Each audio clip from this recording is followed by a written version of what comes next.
설린TV 구독자 여러분 안녕하십니까? 지난 시간에는 별거 중인 부부가 1방이 나갔을 때 다방이 이제 허락을 받지 않고 들어올 수 있느냐, 비밀번호를 바꾸고 못 들어오게 막았을 때 들어올 수 있느냐, 이런 사례들이 많이 있었고, 최근 대법원 판례에서는 공동 거주자이기 때문에 한 사람이 들어오는 것을 다른 사람이 금지할 수 없다라고 판결을 내렸습니다. 저희 의뢰인도 거의 유사한 사안이었는데요. 그러면 저희들은 그 의뢰인에게 아무개님 이런 판례가 있으니까 자, 마음 놓고 들어가십시오 라고 상담을 드렸을까요? 그렇지 않습니다. 들어가시면 안 됩니다. 이렇게 설명을 드렸습니다. 왜 그럴까요? 대한민국 헌법에는 주거의 자유가 있습니다. 그리고 형법에는 사람의 주거에 침입한 자는 3년 이하의 징역, 500만 원 이하의 벌금에 처한다. 그런데 별거 중인 부부 중 1방이 나갔을 경우에 다른 사람이 동의 없이 강제로 들어오는 것이 가능하냐에 있어서 경찰, 검찰은 주거 침입죄가 성립한다고 본 것입니다. 그래서 기소를 했겠죠. 그리고 1심과 2심은 주거 침입죄가 맞다라고 해서 유죄 판결을 내렸고 벌금형을 받았습니다. 대법원 가서야 이게 무죄가 된 것입니다. 자, 그렇다면은 이 남편과 그때 부모님 두 분은 일단 경찰 조사 받아야죠. 검찰 조사 받아야죠. 법원 가서 재판 받아야죠. 2심 법원 또 가야죠. 또 변호인 또 선임했어야죠. 최소한 2년 이상 되는 기간이 걸렸을 것으로 보입니다. 이 스트레스를 다 견디고 그 다음에 무죄 판결을 받은 것입니다. 그런데요, 왜 1심 법원과 2심 법원은 판단을 달리 했을까요? 자, 형법에는 그 처벌을 하는 목적이 뭐냐?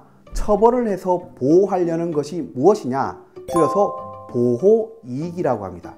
주거침입죄의 보호이익이 무엇이냐에 대해서 오랜 기간부터 논쟁이 왔습니다. 첫 번째는 가장의 주거권이다. 옛날에 가부장적 생활을 할 때 있었던 논의이고요. 현재 그러한 설을 지지하는 사람은 없습니다. 두 번째, 독일에서는 주거권자의 주거권이다. 다른 사람의 주거를 침해받지 않을 권리. 주거권자의 주거를 침입하지 않는다면 주거침입죄가 성립하지 않는 거죠. 그래서 공동주거권자라고 하면, 공동거주자라고 하면 당사자, 양자 모두 주거권을 가지고 있기 때문에 1방이 타방에 의해서 반해도 주거침입죄가 성립하지 않는다고 보는 것입니다. 그런데 이런 경우 어떤 문제가 발생하냐 그러면 임대차의 경우에 만약에 임대차 기간이 종료했어요.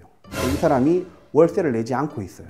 그럼 주인은 그 집에 들어가도 되냐? 이미 월세를 안 내는 사람은 주거에 있을 정당한 권리가 없잖아요. 돈도 안 내고 있는데. 그러니까 임대인은 들어가도 된다는 말인데 이게 부당하기 때문에 이게 문제가 있는 거예요. 그래서 나온 학설이 주거에 대한 사실상 평온이다. 주거권자가 자기의 사생활을 하고 있고 그것이 평온하게 이미 유지되고 있다면 그 유지되고 있는 사생활은 법적인 권리 여부를 떠나서 존중돼야 된다라는 것입니다. 주거침입의 보호법익을 주거권으로 보면, 자, 주거권자가 2명이에요. 그러면 주명 중에 1명이 반대하더라도 다른 1명이 들어올 수 있겠죠. 그러니까 주거침입죄가 성립하지 않습니다. 이게 대법원 판례의 견해였을 거고요. 근데 사실상 주거에 대한 사실상 평온으로 본다면 부부가 싸워가지고 2명이 있는데 1명이 집을 나갔어요.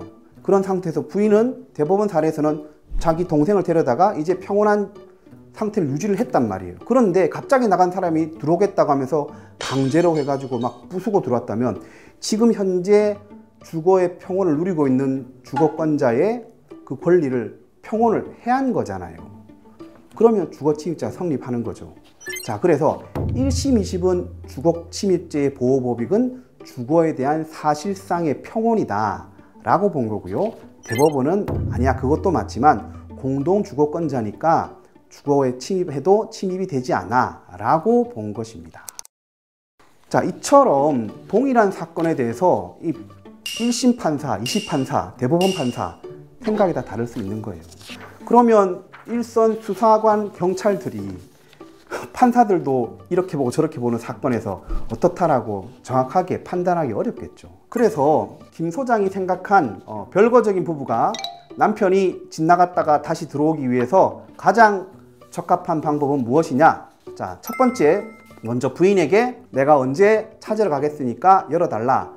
문자를 남기든 전화를 남기든 해야 됩니다. 그래서 열어주면 뭐 저희한테 상담할 필요도 없었겠죠. 아무 반응이 없을 경우에 그 다음 어떻게 해야 되냐? 자, 두 번째, 부인이 있는지 없는지 확인하고 부인이 없다면 열쇠공을 불러라. 열쇠공을 불러서 데려가서 비밀번호를 잊어버렸다 아니면 고장났다 하고 열고 들어가서 물건 가져오고 열 때 다시 채워놔라. 그러면 끝. 세 번째로 열려고 하니까 마침 부인이 있어요. 뭐 몸싸움을 하든 하지 말고 그때는 차라리 경찰을 부르면 됩니다. 경찰을 부르되 뭐가 있어야 되냐? 자, 가족관계 증명서, 주민등록 등본, 이 부인과 아직 부부 사이고 내가 이 집에 전입신고가 되어 있는 주거권자다.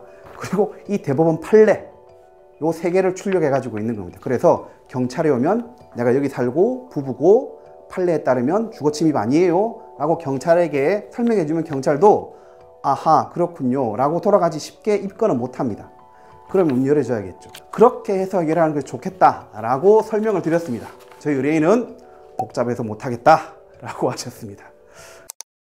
별거 중인 부부들, 그런데 꼭 자기가 살던 집에 들어가서 물건을 가져야 될 필요가 있는 부인이나 남편들, 싸우지 마시고 되도록이면 열쇠공 불러서 얻는 시간에 하시고, 혹시 들키더라도 주민등록 등본, 가족관계 증명서, 대법원 판결 가지고 현장에서 경찰에게 보여주셔서 입건되지 않도록 하시면 될 것입니다. 설린 상담소 김 소장이 준비한 순서는 여기까지입니다.